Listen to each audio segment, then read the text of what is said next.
এরপর আমাদের যাত্রা সাভারের নিমেটটেক এলাকায়। অনুসন্ধানী টিম দেখে একটি কারখানার ম্যানেজারই বলা শুরু করেন, ব্যবসা ভালো নাম, উৎপাদন নেই। ভেতরে গিয়ে দেখা যায় বিশাল কর্মযজ্ঞ।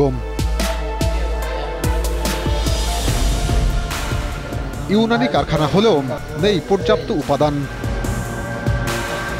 এখানে দরজা বন্ধ করে উৎপাদন চলছিল জিনসেং ক্যাপসুলের। হাজার হাজার পাতা জিনসেং ক্যাপসুল পাওয়া গেল এখানে।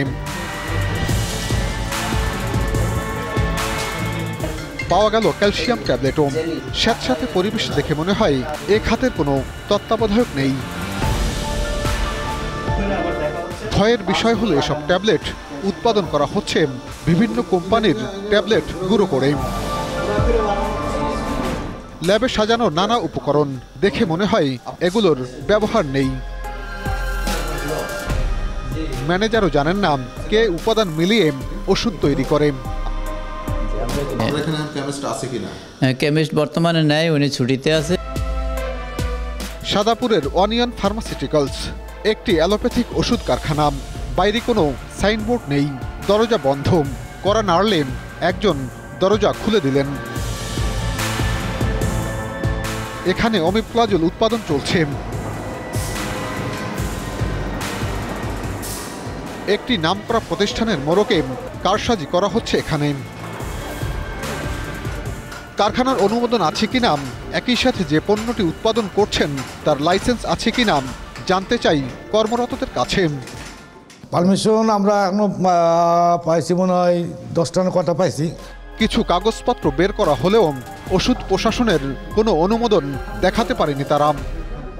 আগেরটা আছে, কিন্তু নতুনটা যেটা আছে আর কি, নতুনটাও হচ্ছে ওই স্যারের কাছে আছে। এমাগ্রিন নামে আরেকটি কারখানায় ঢুকতেই দেয়া হয়নি। আপনার খুললে সমস্যা কি? আমার পারমিশন আমি খুলতে পারবো না। রাজধানীর অদূরে সাভার ও আশপাশ এলাকায় 21-এর অনুসন্ধানী টিম। সাভার, শ্যামপুর, হেমায়েতপুর, মুসলিম পাড়া, নিমেটটেক, সাদাপুর, রাজাসন রোডসহ নানা স্থানে গড়ে উঠেছে ইউনানি ও হার্বাল ওষুধ প্রস্তুত কারখানা। হেমায়েতপুরের মুসলিমপাড়া জেনিয়াল ইউনানি ল্যাবরেটরিজ। সরু গলি দিয়ে কিছুক্ষণ হেঁটে পাওয়া গেল কারখানা টিম। ভেতরে গিয়ে দেখা যায় বিশাল কর্মযজ্ঞ। অবৈধ বড় গ্যাসের চুলায় চলছে বিভিন্ন ধরনের ওষুধ উৎপাদনের কাজ। কয়েকটি রুমে চলছে ওষুধ উৎপাদন ও প্যাকেজিং। এ কারখানায় শখানেক ওষুধ উৎপাদন করা হয়। কর্মীরা নিজ হাতে কিছু পানীয় প্যাকেট করছেন ঝকঝকে মোড়কে। কাশির ওষুধের মোড়কে ঢাকা হচ্ছে। একটি কক্ষে দেখা যায় থরে থরে সাজানো রয়েছে ড্রাম ভরা ফ্লেভার ও কেমিক্যাল। এখানেও একই চিত্র। ড্রামগুলোতে উৎপাদনের তারিখ, উৎপাদক প্রতিষ্ঠান ও দেশের নাম ছাপা নেই। ইউনানি ওষুধ কারখানায় কেমিক্যালের বিশাল মজুদ ও ব্যবহার স্বাভাবিকভাবেই প্রশ্ন জাগে, এখানে কি উৎপাদন হয়? এরপর আমরা যাই কারখানাটির ল্যাবে।